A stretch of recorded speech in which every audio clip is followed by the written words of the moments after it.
नमस्कार, मैं हूँ आलोक दहिया और आप देख रहे हैं मॉर्निंग मंत्रा जो कि है 20th मार्च 2024 के लिए। तो आज है दिन वेडनेसडे का और सबसे इम्पोर्टेंट बात ये है कि कल के बाज़ार में हमने 2-3 इम्पोर्टेंट चीज़ें होती हुई देखी। सबसे पहले जो ट्रेंड लाइन आपके सामने बनाया हुआ था ब्लू कलर वाली, उसको टूटते देखा। दूसरा, जो हमारा एक सपोर्ट लेवल था 21800 निफ्टी को उसी के आसपास जाते, उसको क्रॉस करते, उसको टच करते, उसको तोड़ते हुए फाइनली 21,800 के आसपास की क्लोजिंग देते हुए देखा। एक पैनिक भरा दिन था कल का भी, बट इस पैनिक भरे दिन में एक चीज़ हमें देखने को मिली कि स्टॉक के जो भाव थे, वो फिर भी कहीं न कहीं सँभले हुए थे। सँभले हुए थे मतलब कि जो स्टॉक के भाव आपको इस लेवल पे देखने को मिले थे, कल के इस लेवल पे भी स्टॉक के भाव अमूमन इस लेवल के ऊपर थे। तो कहीं न कहीं एक price corrections in between index and stocks, ये कल के बाज़ार में देखने को मिला। एक बार 4 आवर का चार्ट देखते हैं इसमें, क्योंकि इम्पोर्टेंट बात समझाने को है कि इम्पोर्टेंस क्या है। एक तो इम्पोर्टेंस ये देखिए, ये यहाँ पर आपको figure, it's not all about कि आप कितना सही या कितना गलत हो रहे हैं, लेकिन इम्पोर्टेंट ये है रेंज का। हमने एक फिगर निकाला था 22,125, जो कि परसों वहीं तक गया था बाज़ार और वहाँ से ही जो डिक्लाइन आया, कल के दिन में सिंस ओपनिंग ही लेवल के नीचे थी, वो जो लेवल हम बात कर रहे थे 21920, और वहीं पे हमने पैनिक होते हुए देखा भी कि किस तरीके से, हाँ, किस तरीके से इंडेक्स में दबाव देखने को मिला।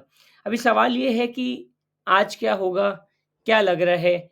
देखिए, जो मेरा एक्सपीरियंस है उस हिसाब से 21,800 टच करके या 21,800 पे कई लोगों के सौदे कटवाने के बाद बाज़ार कहीं न कहीं सँभलता हुआ नज़र आ रहा है। 21,800 से क्रूशियल सपोर्ट है। बहुत जल्दी अगर इसको तोड़ देगा तो पैनिक बहुत क्रिएट हो जाएगा। पैनिक बहुत क्रिएट हो जाएगा तो फिर क्या है कि नए बायर्स नहीं आएँगे तो पुराने सेलर्स माल किसको बेचेंगे? तो अब लड़ाई ये चलेगी कि निफ्टी को सबसे पहले 21,920 के ऊपर निकलना है। 21,920 के ऊपर रह जाता है तो ये सफ़र 22,125 के आसपास जाएगा। और इन सबसे भी बड़ी बात ये है कि निफ्टी को कहीं न कहीं इस रेंज के ऊपर वापस से इस ट्रेंड लाइन के ऊपर क्लोजिंग देना बहुत-बहुत ज़रूरी है। मतलब कहीं न कहीं आप समझ के चलिए 22,070 या 22,080 के आसपास। 21920 पहली लक्ष्मण रेखा है, इसको क्रॉस कर जाता है अगर बाज़ार आज के डेट में, क्योंकि 21,800 ऑलमोस्ट एक ऐसे ही क्रूशियल सपोर्ट था जहाँ पर निफ्टी ने कल अपना असर दिखाया। अब सवाल ये है कि क्या बैंक निफ्टी में भी यही हाल है या बैंक निफ्टी में और गिरावट अभी बाकी है? तो बैंक निफ्टी भी अगर हम लोग कल के बाज़ार की बात करें तो अमूमन 46,200 के आसपास ही जाकर अटकता हुआ दिखाई दिया। 46,200 आपके सामने है, एक इम्पोर्टेंट लक्ष्मण रेखा हमने ड्रॉ कर रखी है। बैंक निफ्टी में जो माहौल बन रहा है वो ये है कि अगर रिवर्सल आया, जो कि मैंने पहले भी मॉर्निंग मंत्रा में बोला, अगर रिवर्सल आएगा तो बहुत स्ट्रॉन्ग रिवर्सल आएगा।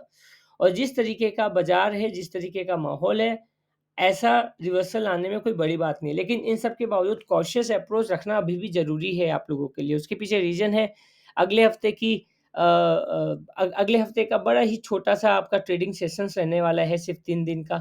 साथ ही साथ इस हफ्ते, अच्छा, अगले हफ्ते मेजर एक्सपायरी भी है। तो इन सब के बीच में कॉशियसनेस आपके लिए अभी भी एक बड़े टूल की तरह काम करेगा और सबसे इम्पोर्टेंट ये है कि आपको स्टॉक स्पेसिफिक होके चलना है और उसी में आपकी भलाई है। तो बैंक निफ्टी पर अभी भी दिल और दिमाग थोड़ा-सा ज़्यादा बुलिश है।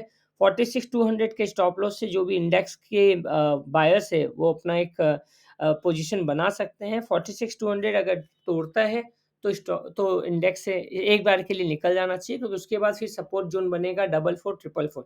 बट ओवरऑल जो बाज़ार की सिचुएशन है, एक बाउंस बैक तो यहाँ पे बनता है, चाहे वो निफ्टी हो या bank Nifty. Thank you, thanks a lot and have a great day. Bye, take care.